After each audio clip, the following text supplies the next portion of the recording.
Tiga. Assalamualaikum warahmatullahi wabarakatuh.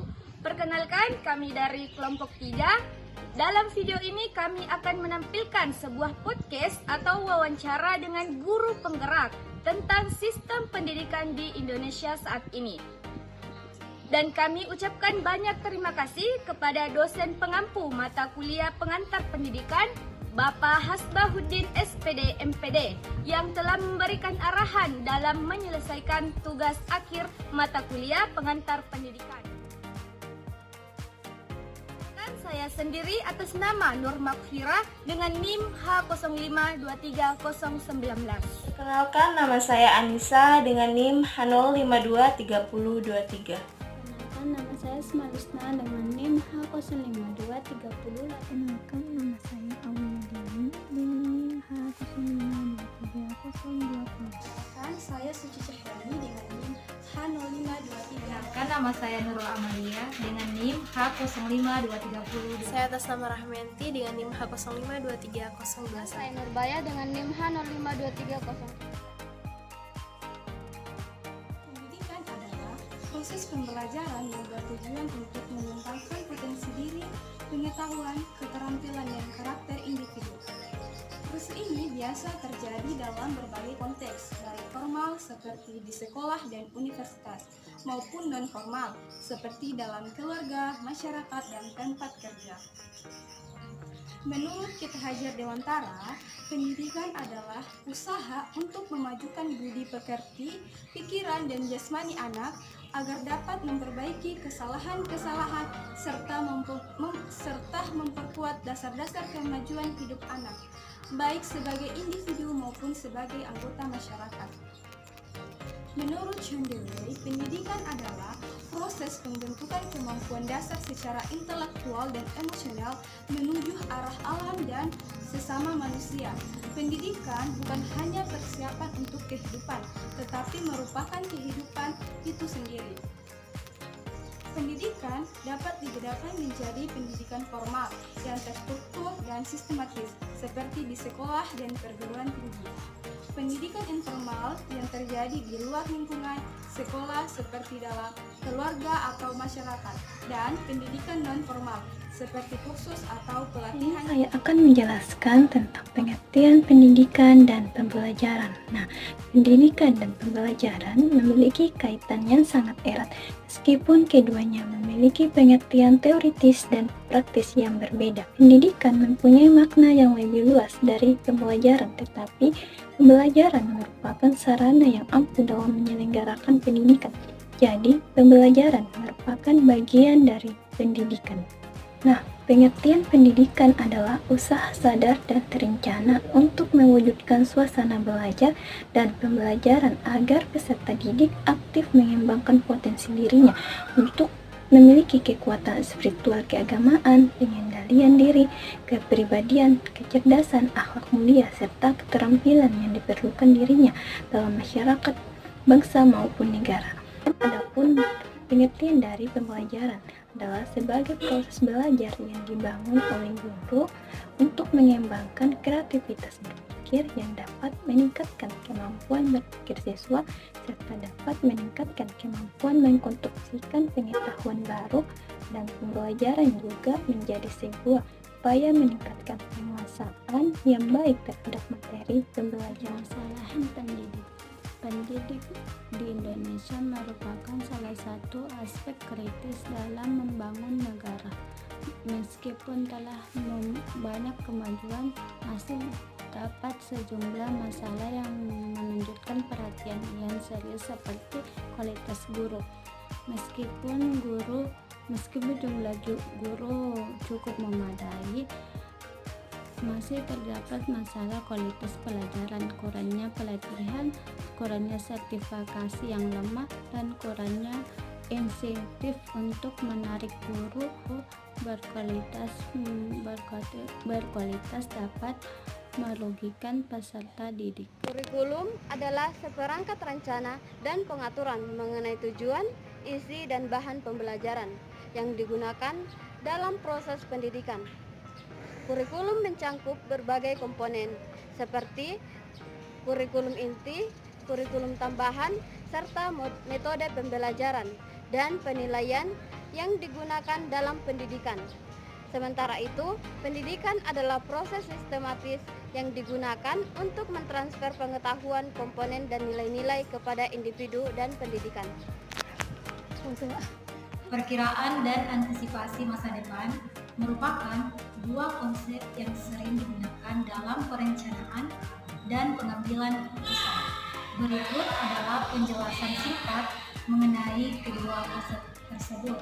Yang pertama adalah perkiraan atau forecasting. Perkiraan adalah proses memprediksi atau memproyeksikan apa yang mungkin terjadi di masa depan berdasarkan data historis, tren, dan pola yang ada. Tujuan dari perkiraan adalah untuk memberikan perkiraan yang akurat tentang kemungkinan hasil di masa depan. Yang kedua adalah antisipasi atau anticipation. Antisipasi merupakan kemampuan untuk merencanakan tindakan atau respon sebelum suatu peristiwa terjadi. Ini melibatkan pemikiran proaktif dan persiapan untuk menghadapi situasi yang mungkin terjadi di masa depan. Antisipasi perkiraan dapat digunakan dalam berbagai bidang, seperti bisnis, ekonomi, cuaca, dan lainnya, untuk membantu dalam perencanaan.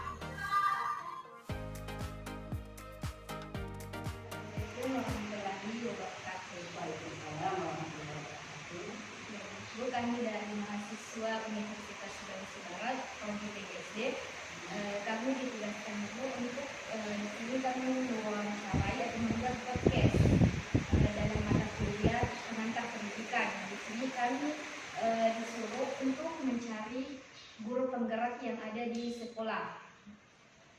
Nah, terus di sini kami juga beberapa pertanyaan untuk seorang pendidik, yaitu guru penggerak untuk saat ini yang menangani segala pendidikan yang ada di Indonesia. Kalau boleh tahu Ibu, Ibu namanya siapa Ibu? Terima kasih. Perkenalkan nama saya Maria. Saya adalah salah seorang guru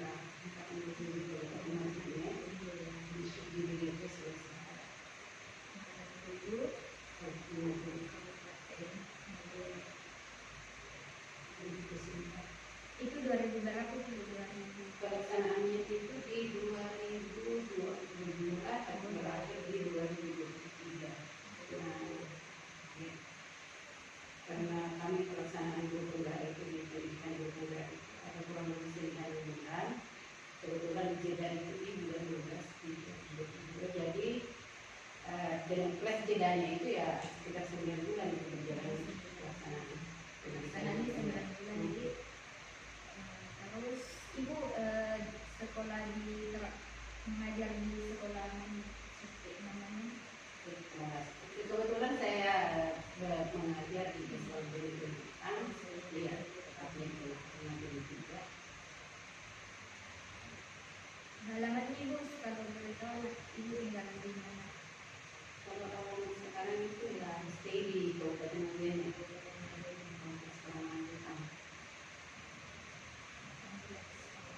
Kan Ibu dari sekitar sekali. Oke, Bu. Langsung saja nih saya beri untuk mempersiapkan waktu untuk beberapa pertanyaan. Pertanyaannya itu bagaimana sistem pendidikan di Indonesia saat ini? Kalau menurut saya, kalau saat ini sistem pendidikan di Indonesia itu masih sangat mengalami berbagai tantangan dan saya rasa itu kita akan terus berupaya untuk melakukan reformasi guna meningkatkan kualitas dan akses kualitas pendidikan bagi semua negara juga karena ada beberapa aspek mungkin yang menjadi aspek utama dari sistem pendidikan Indonesia saat ini, yaitu bagaimana struktur kurikulumnya, bagaimana struktur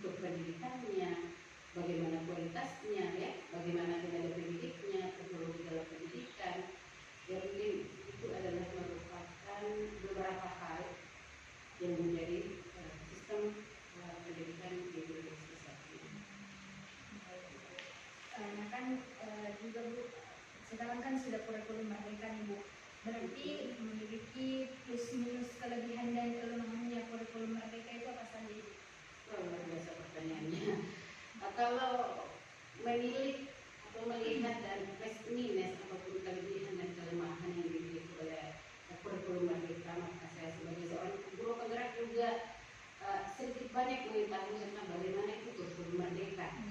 Ya, kurikulum Merdeka itu adalah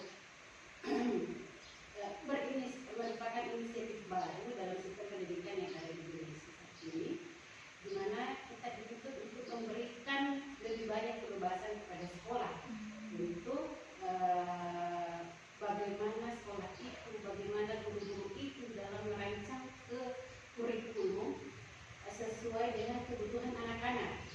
Nah, dalam konteks ini sudah sangat sesuai dengan filosofi Ki Hajar Dewantara tentang bagaimana yang sudah dijelaskan tentang apa itu tujuan pendidikan.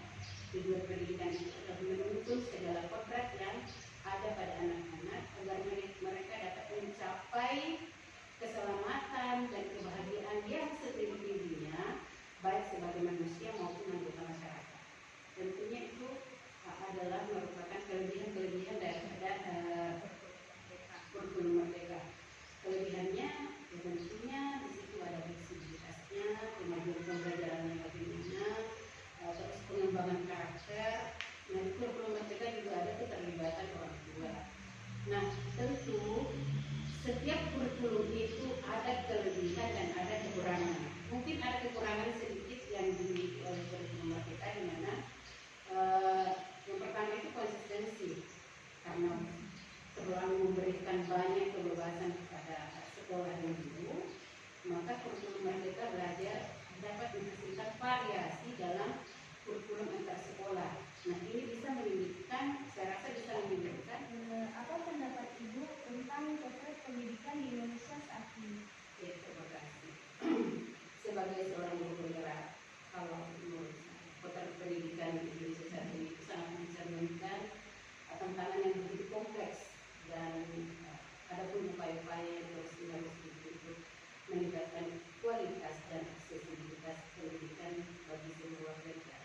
Ada pun beberapa hal yang menjadi tantangan yang begitu kompleksitas itu terkait dengan aksesibilitasnya, kualitasnya, kurikulum, tenaga pendidik dan kesehatan kerja.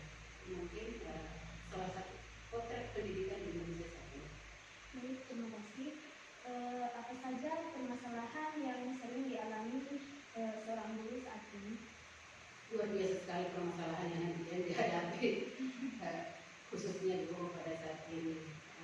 Yang pertama itu mungkin sekedar kehidupan kerja yang cukup lumayan bagi kami sekarang itu, karena mengingat sekarang itu sangat kompleks ini tentang dunia pendidikan, maka beban kerja akan bertambah juga.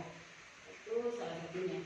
Yang kedua itu mungkin sumber daya yang masih kurang, kemudian kita menemukan disiplin siswa masih kurang. Nah, kemudian yang keempat itu salah satunya itu yaitu kesenjangan kualitas pendidikan. Berikutnya mungkin ada beberapa hal yang menjadi beban guru itu, karena ada banyak mungkin guru yang belum menguasai tentang teknologi pendidikan saat ini, yang betul-betul saat ini kita betul-betul dituntut untuk itu. Ya, mungkin itu adalah salah satu mungkin tantangan yang dihadapi oleh guru-guru khususnya di Indonesia saat ini. Baik, pendidikan merupakan usaha secara sadar untuk mewujudkan sesuatu pewarisan budaya dari satu generasi ke generasi yang lain. Pendidikan menjadikan generasi ini sebagai sosok panutan dari pengejaran generasi yang terdahulu. Mutu pendidikan di Indonesia masih terbilang rendah. Mengapa hal ini bisa terjadi?